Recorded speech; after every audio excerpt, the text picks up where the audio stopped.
Exclusive deal. Very important. The artist is locked in exclusively to Atlantic. Can't record for nobody else. So Finesse 2 Times apparently put his contract into ChatGPT and realized he might be in one of those deals where the label doesn't just own the music, they own the motion. And I know people are laughing because, the internet sees a rapper named Finesse getting finessed, and everyone turns into a comedian for 12 hours.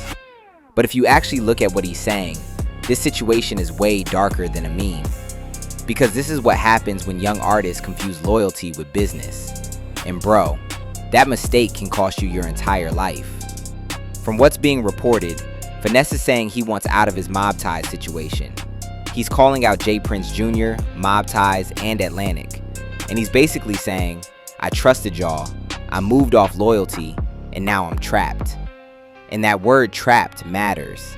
Because in music, trap doesn't always mean somebody has you locked in a basement like a Batman villain. Sometimes it just means every time you move, somebody else gets paid. You drop music, they eat. You perform, they might eat. You sell merch, they might eat.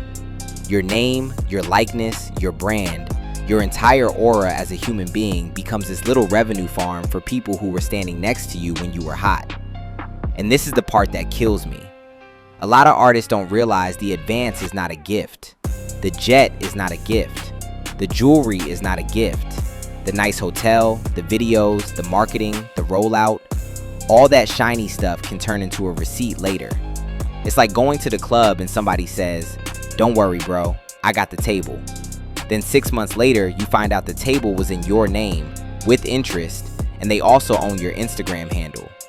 The ugliest part of this whole thing is the family language, because that's how a lot of bad deals get sold. Nobody says, hey, sign here so I can monetize your entire existence. They say, we believe in you. They say, we're locked in. They say, you don't need all those lawyers around, we got you. And look, I'm not saying every person involved did something illegal. I don't know the contract. I'm not his attorney. I'm not sitting here in a powdered wig banging a gavel. But culturally, we've seen this movie too many times. A dude comes home. He has buzz. He wants to move fast. He wants protection. He wants backing. He wants to feel like somebody powerful is standing behind him. And then the paperwork quietly becomes the real boss. Not the streets, not the fans, not the talent, the paperwork. And that is humiliating in a way people don't really understand. Because imagine being the artist. You're on stage, people are screaming your lyrics, you're doing interviews, you look successful from the outside. But behind the scenes, you might not even control the thing everybody thinks is yours. That would make anybody crash out. And this is bigger than rap, because a lot of young dudes move like this in general. We'll trust the guy with status, the guy with money, the guy with the big name, the guy who looks like he already beat the game.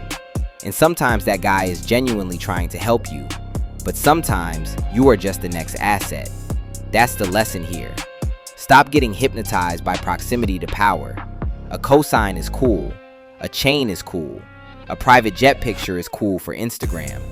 But if the paperwork says you're cooked in 4K. This applies to music, business, jobs, friendships, everything.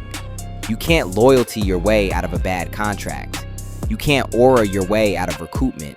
You can't crash out your way into ownership. And that's the part nobody wants to hear. The real flex is not getting signed. The real flex is understanding what you signed.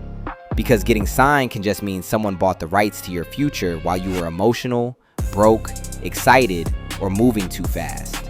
And I get why artists do it. When you come from nothing, the first person offering real money feels like God pulling up with a clipboard. But that clipboard might be the trap. So yeah, people can laugh at Finesse. The jokes are easy. But I honestly think this should scare every young artist watching. Because if you don't understand the business understands you. And once it understands you, it will use every dream you have against you. The dream of being rich. The dream of being respected. The dream of having motion.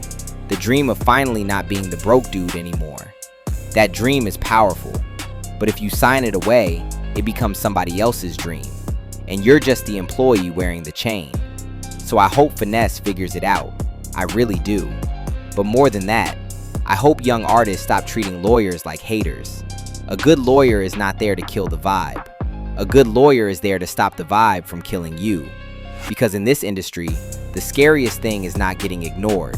The scariest thing is getting exactly what you wanted and realizing it came with selling your soul. Drop your comments. I want to hear what y'all think. And sub to the Rat Family. Catch y'all on the next one. Gone.